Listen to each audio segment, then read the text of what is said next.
咱们说了一些大城市啊，瑞士的首都是哪里？大家知道吗？伯尔尼。今天咱们就从这个首都说起。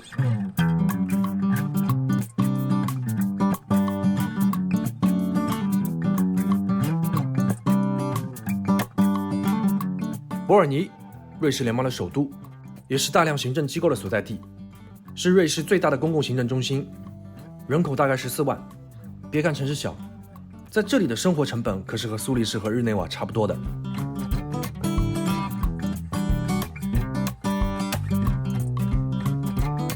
伯尔尼有一个老城，在1983年的时候被联合国教科文组织列入世界遗产名录。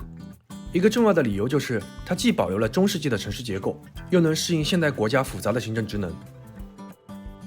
伯尔尼的建筑越靠近老城越是低调，它的火车站离老城其实很近，但是跟旁边建筑有很大区别的就是它这个大的玻璃顶，其他全部都在地下，所以火车站的这个位置也没有对老城的面貌产生很大的影响。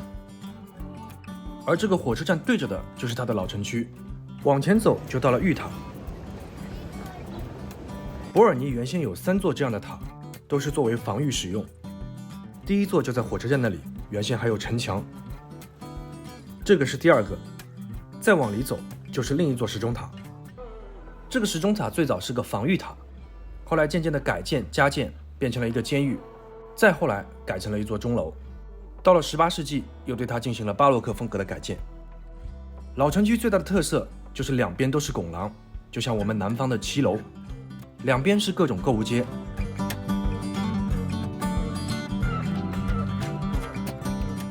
中间这条道路上有很多喷泉，上面都有各式各样的人像雕塑，而这些喷泉是作为公共的供水设施，到现在这个功能也没有变，不过现在更多的是作为城市景观存在。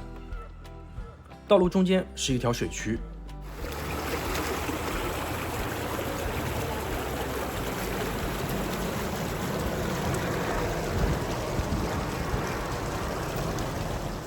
老城的另一侧就是联邦宫，前面有很多喷泉的是联邦广场。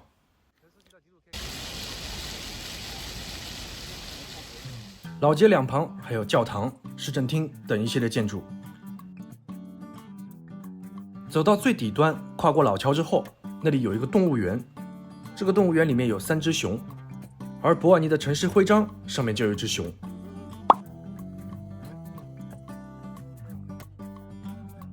如果不知道的话，到了伯尔尼，你感觉就是一座旅游小镇，根本就不会往首都这2个字上去想。那为什么瑞士要选择伯尔尼作为首都呢？苏黎世、日内瓦这样的城市不是更有实力吗？伯尔尼听起来好像很弱，但实际上不是。一方面，伯尔尼曾经是一个非常有实力的城邦小国，在1798年解体之前，一直是阿尔卑斯山以北最大最强的城邦，底子还是很可以的。另一方面，跟瑞士的国家形成也有关系。虽然瑞士大部分讲德语，但是法语区也非常的重要，而伯尔尼差不多就是在德语区和法语区之间，所以也是为了平衡权力，最终选择伯尔尼作为联邦的首都。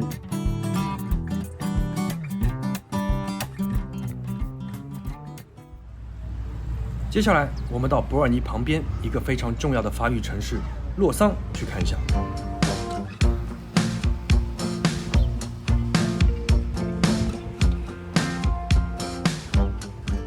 洛桑，国际奥林匹克之都，在火车站上就亮明了它的身份。目前有40多万的居民，它的发展跟日内瓦非常密切，两地之间来往也非常方便，所以就形成了日内瓦洛桑大都市区。洛桑也和日内瓦、巴塞尔一样，外国人比例非常的高。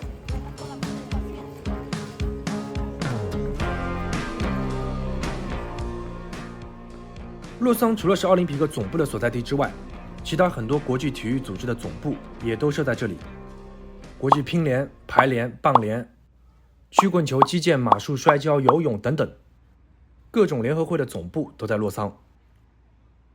在洛桑这个城市当中行走，它的坡度非常的大，你要去它的城市顶部鸟瞰一下这个城市风景，路走起来是非常的累的，尤其是你只是经过还带着行李的话，走到上面气喘吁吁。搞体育的城市就是不一样。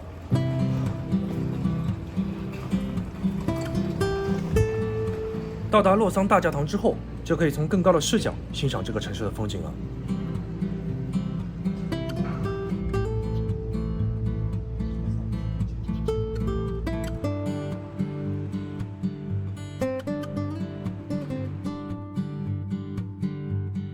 瑞士那么多城市，多数是以国际性、开放这样的形象，而瑞士历史上也有保守的城市。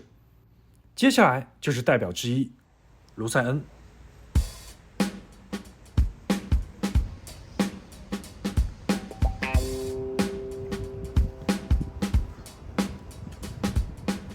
与其说是保守，不如说有点反骨。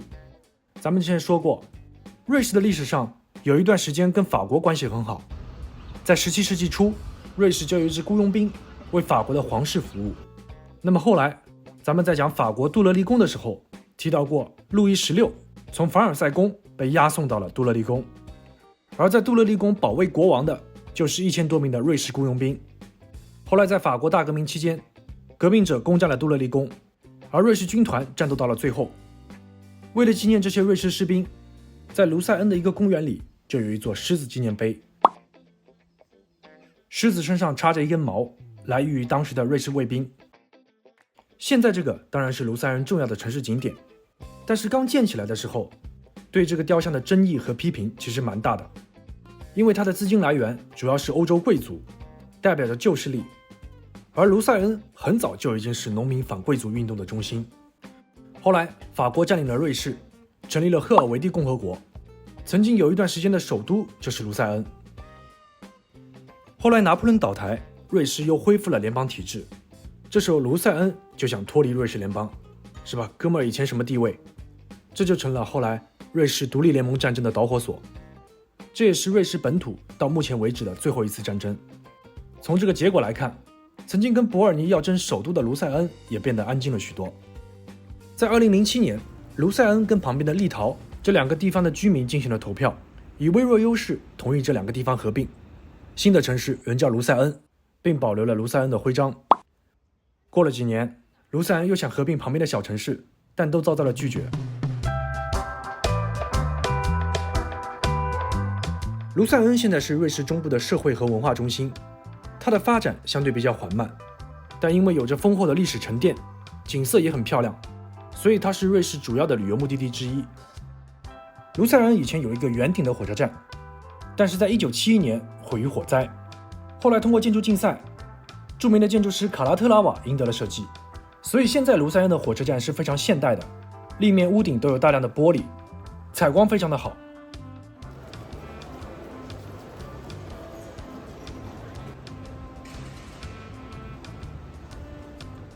而在车站外的广场上就矗立着老车站的拱门，这也成为了卢塞恩的一个拍照打卡点。当然，卢塞恩最重要的景点就是卡贝尔桥，也叫教堂桥，它是一座中世纪的有盖木桥，非常的古老，曾经是城市防御工事的一部分。说到防御工事，卢塞恩还有一个著名景点，那就是它的城墙。上城墙。原先卢塞恩周围都有一圈城墙，但是随着时代的发展，城墙阻碍了交通，于是从1833年开始，大部分城墙都被逐渐的拆除。因为这一段城墙没有妨碍交通，所以就保留了下来。现在还能爬到城墙上去欣赏卢塞恩的风景。